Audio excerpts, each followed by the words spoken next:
నగరంలోని Medicare pancreatic cancer వ్యాధిపై అవగాహన సదస్సు నిర్వహించారు. ఈ వ్యాధి కొందరికే సోకుతుందన్నారు. ఇక ఈ సదస్సులో surgical gastroenterology doctor Dilip Reddy ఈ సందర్భంగా మాట్లాడారు. ఈ క్యాన్సర్ వ్యాధి వచ్చే ముందు కొన్ని లక్షణాలు ఏర్పడతాయని, మనిషి ఆల్కహాల్ సేవించడం, మత్తు పదార్థాలు వాడటం వలన ఈ వ్యాధి సోకుతుందన్నారు. బరువు తగ్గడం, ఆకలి మందగించడం, అలాగే ఆల్కహాల్ తాగడం వల్ల కూడా ఈ వ్యాధి వచ్చే ప్రమాదం ఉందన్నారు. మనిషిలో పైన చెప్పిన ఏదేని లక్షణాలు కనిపిస్తే వెంటనే డాక్టర్ను సంప్రదించాలని ఆయన కోరారు.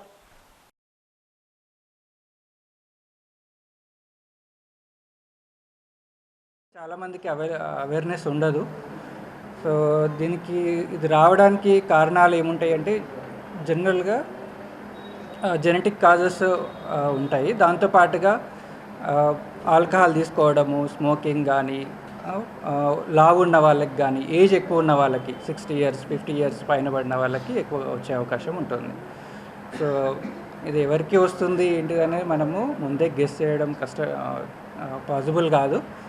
కాకపోతే ఏంటంటే మనకి ఇలా దానికి సంబంధించిన సిమ్టమ్స్ ఏవైనా వచ్చినప్పుడు తొందరగా డాక్టర్ని కన్సల్ట్ చేస్తే మనకి ట్రీట్మెంట్ తొందరగా అందుతుంది. మనకు ఎక్కువ రోజులు బతికే అవకాశం ఉంటుందన్నమాట.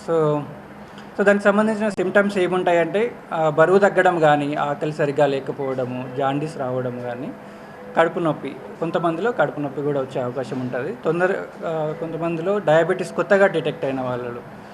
సో ఇలా బరువు తగ్గి ఆకలి లేకపోవడం ఇలాంటిది ఏమైనా ఉంటే మనము ఇమీడియట్గా డాక్టర్ని కన్సల్ట్ కావాలి.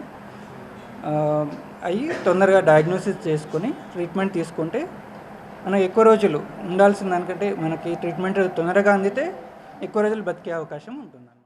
సో ప్యాంక్రియాస్ ఖరాబ్ అవడానికి మెయిన్ కారణం చాలా మందిలో అయితే ఆల్కహాల్, అంటే మందు తాగడం. So large amount of alcohol, కంటిన్యూస్గా ఆల్కహాల్ తీసుకునే వాళ్ళకి లివర్ ఎట్లా ఖరాబ్ అవుతుందో ఇన్ ద సేమ్ వే మనకు ప్యాంక్రియాస్ కూడా ఖరాబ్ అయ్యే ఛాన్స్ ఉంటుంది. ఇంకొక కాజ్ ఏముంటుందంటే మన లివర్ కింద పిత్తాశయం ఉంటుంది, గాల్ బ్లాడర్లో స్టోన్స్ ఉంటాయి. ఒక్కొక్కసారి స్టోన్స్ అనేది ఆ పిత్తాశయం పక్కన ఒక చిన్న పైప్ ఉంటుంది, దానిలో పడిపోయి దానివల్ల కూడా ప్యాంక్రియాటిక్ అటాక్ వచ్చే ఛాన్స్ ఉంటుంది.